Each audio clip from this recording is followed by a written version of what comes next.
నమస్తే అన్న, మంచిగా ఉన్నావా?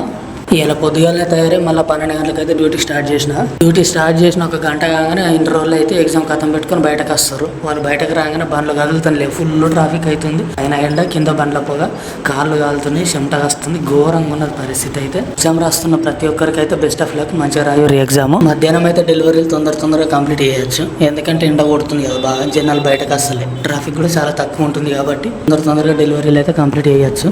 కానీ సాయంత్రం మాత్రం అట్లా కాదు, 7 నుంచి 11 గంటల పీక్లో మాత్రం జనాలు అందరూ రోడ్డు మీదకి వచ్చి నిలబడతారు, బండ్లు కదిలి ఘోరంగా ఉంటుంది ట్రాఫిక్. మధ్యాహ్నం ఇంటర్వల్ ఎగ్జామ్ కంటే ఇంకా దారుణంగా ఉంటుంది. ఒక డెలివరీ చేయడానికి ½ అన్ అవర్ నుంచి ఇంకెక్కువ టైం కూడా తీసుకుంటుంది. రోజు అయితే డ్యూటీ 12 గంటల నుంచి 4 గంటల దాకా చేసిన, మళ్ళీ 4 నుంచి రెస్ట్ తీసుకొని మళ్ళీ 7 గంటల నుంచి 11 గంటల వరకు చేసిన డ్యూటీ. కానీ 27 ఆర్డర్లు అయితే కంప్లీట్ కాలేదు.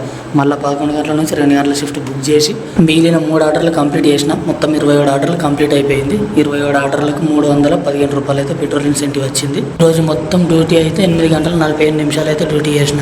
ఈ రోజు పెట్రోల్ పైసలు 315 రూపాయలు కలుపుకొని మొత్తం 1564 రూపాయలు అయింది. నేను మ్యాప్ చూడన్నా, ఈ రోజు అయితే మొత్తం హైదరాబాద్ సిటీలో 120 కిలోమీటర్లు 130 కిలోమీటర్ల చేంజ్ అయితే ట్రావెల్ చేసిన. ఆ మ్యాప్ అదే. వీడియో మొత్తం ఇంతవరకు చూసినామంటే నీకు ఎంతో కొంత నచ్చిందని నేను అనుకుంటున్నా. నెక్స్ట్ వీడియోతో మళ్ళీ కలుద్దామన్నా, మరి ఉంటా, బాయ్.